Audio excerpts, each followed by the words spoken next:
So hello everyone, welcome back to Smart Learning. তো আজি মই তোমালোকৰ ওচৰত অন্য এটি পাঠৰ সৈতে আহিছোঁ। পাঠ নম্বৰ 18 প্ৰকৃত জ্ঞানী কোন, ক্লাছ 6ৰ অসমীয়া।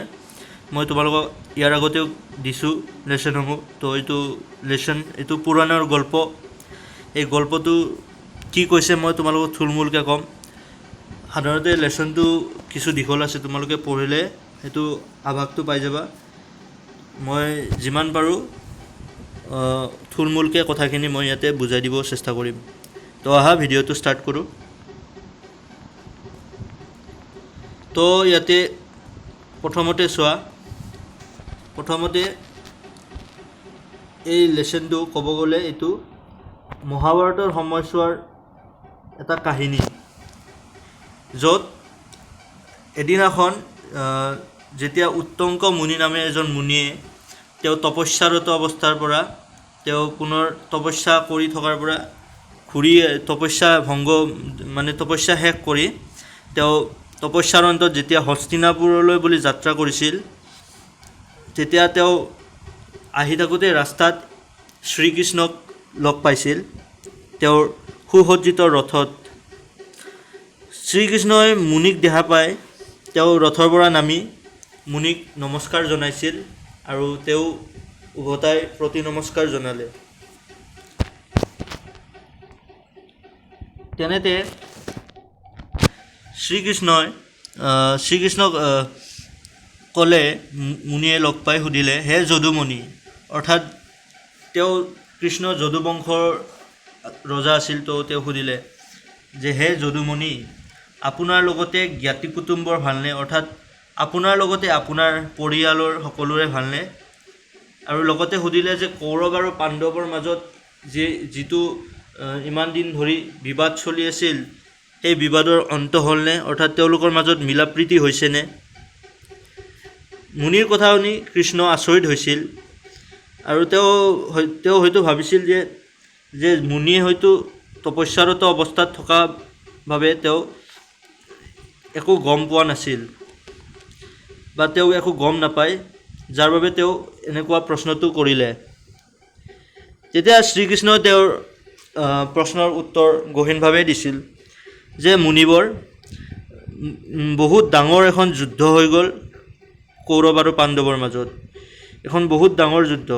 মই বহুত চেষ্টা কৰিও সেই যুদ্ধ মই ৰখাব নোৱাৰিলোঁ, কাৰণ দুৰাচাৰী পাপিষ্ঠ দুৰ্যোধনে শকুনি আৰু কৰ্ণৰ যি কুমন্ত্ৰণা যুদ্ধত অৱতীৰ্ণ হৈ কৌৰৱ কুল ধ্বংস কৰিলে। পাণ্ডৱসকলৰো জ্ঞাতি কুটুম্ব বহুত মৰিল। ময়ো যুদ্ধৰ শেষত আজিহে ঘৰলৈ উভতি আহি আছোঁ।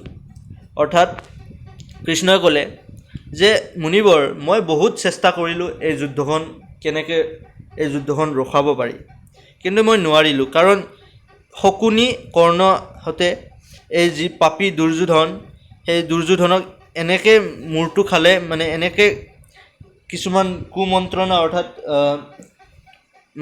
এনেকৈ কিছুমান তেওঁলোকে ষড়যন্ত্ৰ বা এনেকৈ কু ভাৱ সোমাই দিলে, অৰ্থাৎ বেয়া বুদ্ধি দিলে সোমাই মনত, যাৰ বাবে দুৰ্যোধনে এই যুদ্ধখন কৰি গোটেই কৌৰৱ কুল শেষ কৰি পেলালে।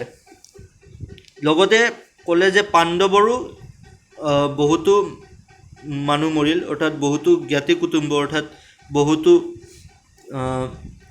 বহুতো ৰিলেটিভছ ক'ব গ'লে ইংলিছত, তো মৰিল। আৰু ক'লে যে সেই যুদ্ধত ময়ো আছিলোঁ, গতিকে মই আজিহে সেই যুদ্ধৰ পৰা মোৰ ঘৰলৈ বুলি উভতি আহিছোঁ। যেতিয়া কৃষ্ণৰ মুখৰ পৰা সকলোবোৰ খবৰ মুনিয়ে পালে, মুনিৰ বহুত খং উঠিল। খঙত গৰ্জি উঠি তেওঁ ক'লে, হে বাসুদেৱ, আপুনিয়েইতো এই বিশ্বৰ গৰাকী। বিশ্বৰ শান্তি স্থাপনৰ পৰিৱৰ্তে যুদ্ধ লগাই তেজৰ নদী বোৱাই আপুনি বাৰু কি সুখ পালে? যুদ্ধৰে জানো শান্তি আৰু ধৰ্ম স্থাপন কৰিব পাৰি? এয়া আপোনাৰ চাতুৰি নহয় জানো? বাসুদেৱ, এনে অন্যায় ৰীতিৰ বাবে মই আপোনাক অভিশাপ দিম। এইবুলি উত্তংকই কমণ্ডলুৰ পৰা এচলু পানী হাতত লৈ শ্ৰীকৃষ্ণক অভিশাপ দিবলৈ হাত দাঙোতে ভগৱান শ্ৰীকৃষ্ণৰ বিশ্ববিমোহন বিশ্বৰূপ দৰ্শন কৰিলে আৰু হতবুদ্ধি মুনিবৰৰ জ্ঞান চকু মুকলি হ'ল। ভক্তিত গদগদ হৈ শ্ৰীকৃষ্ণ স্তুতি কৰি দণ্ডৱতে প্ৰণাম কৰিলে। অৰ্থাৎ যেতিয়া উত্তংক মুনিয়ে এই কথাবোৰ শ্ৰীকৃষ্ণৰ পৰা শুনিলে, তেতিয়া শ্ৰীকৃষ্ণক খং উঠি গ'ল। তেওঁৰ মুনিৰ খং উঠি কৃষ্ণক অভিশাপ দিবলৈ ওলাল। তেওঁ ক'লে যে আপুনিতো গোটেই সৃষ্টিৰ আপুনি স্ৰজনকৰ্তা, আপুনি সকলো জানে, আপুনি ইচ্ছা কৰিলে এই যুদ্ধখন ৰখাব পাৰিলে হয়, কিন্তু আপুনি কিয় নৰখালে? সেই বুলি ক'লে যে মই আপোনাক শাপ দিম। তেনেকৈ কৈ তেওঁ যেতিয়া তেওঁৰ হাতত থকা লোটাটোৰ পৰা পানী উলিয়াই তেওঁৰ গাত শাপ দিবলৈ ছটিয়াবলৈ লৈছিল, তেতিয়া শ্ৰীকৃষ্ণই তেওঁৰ বিশ্ববিমোহন অৰ্থাৎ যিটো তেওঁৰ বিশ্বৰূপ বুলি কয়, মানে সেইটো ৰূপ তেওঁ মহাভাৰতৰ সময়ত অৰ্জুনক যিটো ৰূপ দেখাইছিল, তেওঁ যেতিয়া অৰ্জুনে সকলো তেওঁৰ সাহস হেৰুৱাই পেলাইছিল, নিজৰ আত্মীয় স্বজনক যুদ্ধক্ষেত্ৰত দেখা পায়, তেতিয়া ভগৱান শ্ৰীকৃষ্ণই তেওঁক সান্তনা দিবলৈ, তেওঁৰ সাহস মনোবল বৃদ্ধি কৰিবলৈ তেওঁ বিশ্বৰূপ দৰ্শন দিছিল। তেওঁ বিশ্বৰূপ যিটো তেওঁৰ সেইটো দৰ্শন কৰাইছিল। যেতিয়া এই বিশ্বৰূপ মুনিবৰক দৰ্শন কৰালে, তেতিয়া মুনিবৰে ভক্তিত গদগদ হৈ দণ্ডৱত দি কৃষ্ণক প্ৰণাম কৰিলে। উত্তংক মুনিৰ ভক্তিত সন্তুষ্ট হৈ শ্ৰীকৃষ্ণই বিশ্বৰূপ সম্বৰণ কৰি মুনিক ক'লে, হে মুনিবৰ, আপোনাৰ প্ৰতি মই সন্তুষ্ট হৈছোঁ, আপোনাক কি বৰ লাগে কওক। তেতিয়া উত্তংক মুনিয়ে ক'লে, হে প্ৰভু দয়াময়, আপোনাৰ বিশ্বৰূপ দৰ্শনে মোৰ জীৱন সাফল্য কৰিলে। তাৰপিছতো যদি আপুনি কিবা দিব খোজে, তেন্তে এই বৰ দিয়ক যে মোৰ যেতিয়াই পিয়াহ লাগে তেতিয়াই যেন সেই ঠাইতে খাবলৈ পানী পাওঁ। যেতিয়া ক'লে প্ৰভু শ্ৰীকৃষ্ণই যে হে মুনিবৰ, আপোনাৰ যিটো ভক্তি, সেই ভক্তিত মই সন্তুষ্ট হৈছোঁ, আপোনাক কি বৰ লাগে মোক আপুনি ক'ব পাৰে। তেতিয়া উত্তংক মুনিয়ে ক'লে যে মোক সকলো আছেই প্ৰভু, তথাপিতো আপোনাৰ ৰূপ দেখি মই ধন্য হ'লোঁ। আৰু তেতিয়া তেওঁ ক'লে যে ঠিক আছে, যদি আপুনি কিবা দিব বিচাৰিছে তেতিয়াহ'লে এইটো কৰক যে মোৰ যেতিয়াই পিয়াহ লাগে মই তেতিয়াই যাতে পানী খাবলৈ পাওঁ। আৰু তেতিয়াই শ্ৰীকৃষ্ণই ক'লে, মুনিবৰ, আপোনাৰ মনোবাঞ্ছা পূৰ্ণ হওক। এইবুলি বাসুদেৱ ৰথত উঠি দ্বাৰকালৈ যাত্ৰা কৰিলে। মুনি উত্তংকয়ো হস্তিনাপুৰলৈ নগৈ পুনৰ বনলৈ গৈ ঈশ্বৰৰ চিন্তাত দিন কটাবলৈ ধৰিলে। আন এদিনৰ কথা, মুনিবৰে বনৰ মাজত ফল মূল বিচাৰি ঘূৰি থাকোঁতে বৰকৈ পিয়াহ লগাত পানীকৈ চিঞৰিবলৈ ধৰিলে। এনেতে এজন চাণ্ডালে লগত কিছুসংখ্যক চিকাৰী কুকুৰ লৈ সেইফালে আহিলে।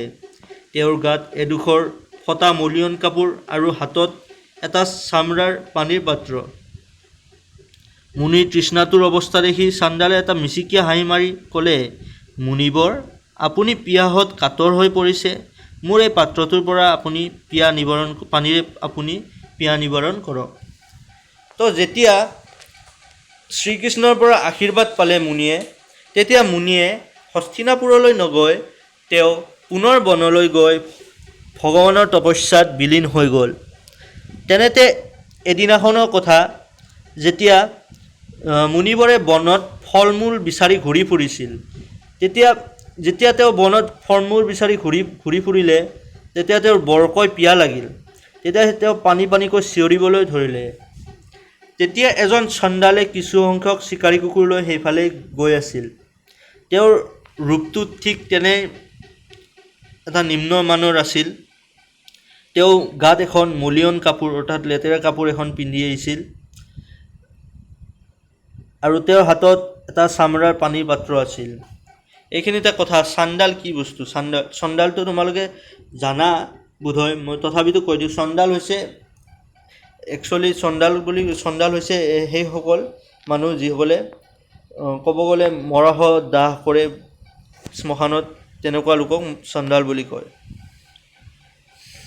তো ইয়াতে যেতিয়া চণ্ডালজনে তেওঁৰ হাতত থকা পানী পাত্ৰটো মুনিয়ে যেতিয়া চিঞৰি আছে পানী পানীকৈ, তেতিয়া তেওঁ এটা মিচিকীয়া হাঁহি মাৰি মুনিক ক'লে যে মুনিবৰ, আপুনি মোৰ এই হাতত থকা পাত্ৰটোৰ পৰাই পানী খাওক, পানী গ্ৰহণ কৰক আৰু আপোনাৰ পিয়া নিবাৰণ কৰক। কিন্তু তেতিয়া মুনিয়ে ক'লে, লাগিলে পিয়াহত মৰিম, তথাপি তোমাৰ হাতেৰে পানী গ্ৰহণ নকৰোঁ।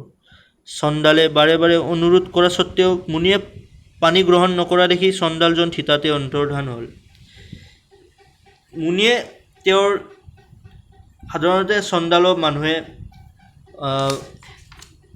পবিত্ৰ বুলি নামানে, যিহেতু তেওঁ বহুতো তেনেকুৱা ধৰণৰ কামত লিপ্ত হৈ থাকে, যিটোত সেইবাবে তেওঁক পবিত্ৰ বুলি নাভাবে, বা যিজন মুনি আছিল সেই মুনিজনেও তেওঁক পবিত্ৰ জ্ঞান কৰা নাছিল।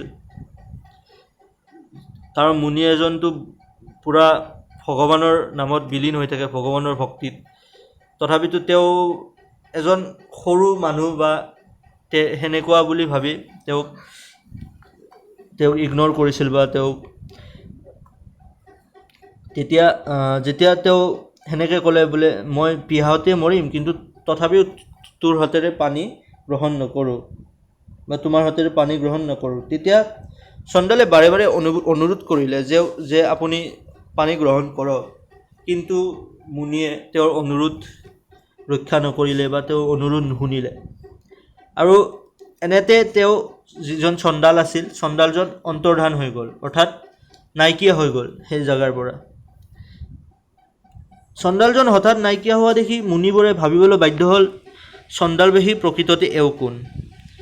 যেতিয়া তেওঁ নাইকিয়া হৈ গ'ল, তেওঁ মুনিজনে ভাবিলে যে এয়াতো কোনো সাধাৰণ চন্দাল নহয়, তেওঁ হয়তো নিশ্চয় কোনোবা ব্যক্তি হ'ব, বা ভগৱান হ'ব। কাৰণ চন্দালে এনেকৈ হঠাতে অন্তৰ্ধান হ'ব নোৱাৰে। এওঁৱেই পৰম পুৰুষ পৰমেশ্বৰ নেকি, তেওঁ ভাবিলে। মোৰ তেন্তে জ্ঞান থকাৰ ফল কি? মই কিয় সকলোকে সমভাৱে গ্ৰহণ কৰিব নোৱাৰিলোঁ? চন্দালে দিয়া পানী মই কিয় গ্ৰহণ নকৰিলোঁ? এইবোৰ কথা চিন্তা কৰি শোকে তাপে জৰ্জৰিত হয় মুনিবৰ নিবদ্ধ হৈ থাকোঁতে শংখচক্ৰ গদা পদ্মধাৰী শ্ৰীকৃষ্ণ মুনিৰ সন্মুখত উপস্থিত হ'ল। মুনি উত্তংকৈ দুই হাত জোৰ কৰি প্ৰণাম কৰি ক'লে, হে নাৰায়ণ, মোক বাৰু এনেদৰে পৰীক্ষা কিয় কৰিলে? এয়ে জানো আপোনাৰ ধৰ্ম? এই কাৰণে জানো আপোনাৰ নাম পতিত পাৱন? অৰ্থাৎ যেতিয়া মুনিয়ে ভাবিলে যে মোৰ এই জ্ঞানৰ কি অৰ্থ, যে মই এজন তেওঁ হয়তো ভগৱান আছিল যাক মই চিনি নাপালোঁ, মই কিয় কাকো সমানভাৱে গ্ৰহণ কৰিব নোৱাৰিলোঁ, তেওঁক এজন সাধাৰণ মানুহৰ দৰে গ্ৰহণ কৰিব নোৱাৰিলোঁ, আৰু তেওঁৰ হাতত থকা পানীখিনি গ্ৰহণ কৰিব নোৱাৰিলোঁ। তেতিয়া তেওঁ বহুত মনত দুখ পালে, বা বেজাৰ লাগিল। দুখতে তেওঁ নিমগ্ন হৈ আছিল। যেতিয়া তেওঁ দুখতে মন মাৰি আছিল, তেতিয়া শংখচক্ৰ গদা পদ্মধাৰী শ্ৰীকৃষ্ণ মুনিৰ সন্মুখত উপস্থিত হৈছিল। আৰু মুনিয়ে তেওঁক হাতযোৰ কৰি ক'লে যে প্ৰভু, মোক এনেধৰণে পৰীক্ষা কিয় ল'লে? আপোনাৰ জানো এইটো ধৰ্ম নেকি? আপোনাৰ সেইকাৰণে পতিত পাৱন বুলি কয় নেকি? তেতিয়া মুনিৰ কথা শুনি বিশ্বৰূপী ভগৱানে হাঁহি মাৰি ক'লে, মুনিবৰ, তেওঁ আচলতে চন্দাল নাছিল। ইন্দ্ৰই মোক আপোনাৰ কাৰণে অমৃত আনিবলৈ কোৱাত তেওঁ ক'লে যে অমৃত খালে মানুহো দেৱতাৰ নিচিনা অমৰ হ'ব, কিন্তু তেওঁ মোৰ কথা এৰাব নোৱাৰি জলৰূপে অমৃত লৈ চন্দাল বেশেৰে আপোনাৰ ওচৰলৈ আহিছিল। আপুনি এজন মহাজ্ঞানী পুৰুষ, চন্দাল বেশ ধাৰণ কৰি আহিলে ঘৃণা নকৰিব বুলি মই ইন্দ্ৰক কথা দিছিলোঁ। কিয়নো নিজ কুলত জন্মিলেও যিজনে বিপদত পৰাজনৰ প্ৰাণ ৰক্ষা কৰে তেওঁহে প্ৰকৃত জ্ঞানী। এইবুলি কৈ বিষ্ণুৰূপী ভগৱান শ্ৰীকৃষ্ণ অন্তৰ্ধান হ'ল। তো তেওঁ ক'লে যে মুনিবৰ, আচলতে সেই যিজন চন্দাল আছিল, সেইজন চন্দাল নহয়, প্ৰকৃততে চন্দাল নহয়, তেওঁ ইন্দ্ৰ আছিল। তেওঁ চন্দালৰ বেশ ধৰি আহিছিল। মই তেওঁক আপোনাৰ কাৰণে অমৃত আনিবলৈ কৈছিলোঁ, কিন্তু তেওঁ কৈছিল যে যদি মানুহেও অমৃত পায়, তেতিয়াহ'লে তেওঁলোকো আমাৰ দৰে দেৱতাৰ দৰে অমৰ হৈ যাব। কিন্তু মোৰ কথা তেওঁ পেলাব পৰা নাছিল, গতিকে তেওঁ কৈছিল যে ঠিক আছে, কিন্তু তেওঁ চন্দালৰ ভেশ ধৰি তেওঁ এই অমৃতখিনি আনিব,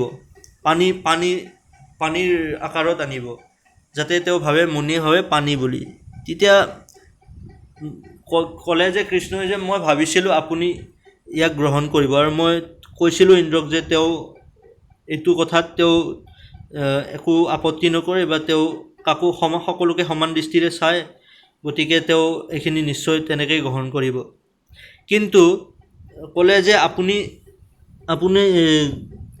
হয়তো ভাবিলে যে তেওঁ চণ্ডাল, আৰু তেওঁক আপুনি ঘৃণা কৰিলে, অৰ্থাৎ আপুনি তেওঁ সৰু জাতি বা সৰু কুলত জন্মা বুলি আপুনি তেওঁক ঘৃণা কৰিলে। আৰু লগতে তেওঁক এইখিনিও জ্ঞান দিলে যে নিজ কুলত জন্মিলেও যিজন বিপদত পৰাজনে প্ৰাণ ৰক্ষা কৰে তেওঁৱে প্ৰকৃত জ্ঞানী। অৰ্থাৎ কোনো জাতি বা ধৰ্মই নিৰ্বিশেষে যদি কোনোবা এজন বিপদত পৰা মানুহক সহায় কৰে, তেতিয়াহ'লে তেওঁহে আচল জ্ঞানী, অন্যথা তেওঁৰ জ্ঞানত কোনো কামেই নাই। সেইবুলি কৈ শ্ৰীকৃষ্ণ সেই ঠাইৰ পৰা অন্তৰ্ধান হ'ল। তো এইটোৱে আছিল ইয়াৰ কথা, অৰ্থাৎ প্ৰকৃত জ্ঞানী কোন, সেয়েহে এই গল্পটোৰ নামটো দিছে প্ৰকৃত জ্ঞানী কোন। ইয়াতে ভগৱানে প্ৰকৃত জ্ঞানীৰ যিটো কোন সেইটো বুজাবলৈ চেষ্টা কৰিছে। এইটো এটা পুৰাণৰ গল্প, গতিকে পুৰাণৰ কথা মতে যিখিনি কথাকথিত কথা আছিল সেইখিনি মই ক'লোঁ। তো আশা কৰোঁ তোমালোকে ভিডিঅ'টো ভাল পালা। যদি ভাল পালা তেতিয়াহ'লে মোক কমেণ্ট কৰি জনাবা, আৰু ইয়াৰ যিখিনি প্ৰশ্ন উত্তৰ আছে মই অতি সোনকালে চেষ্টা কৰিম দিবলৈ। So thank you very much for ৱাটছিং।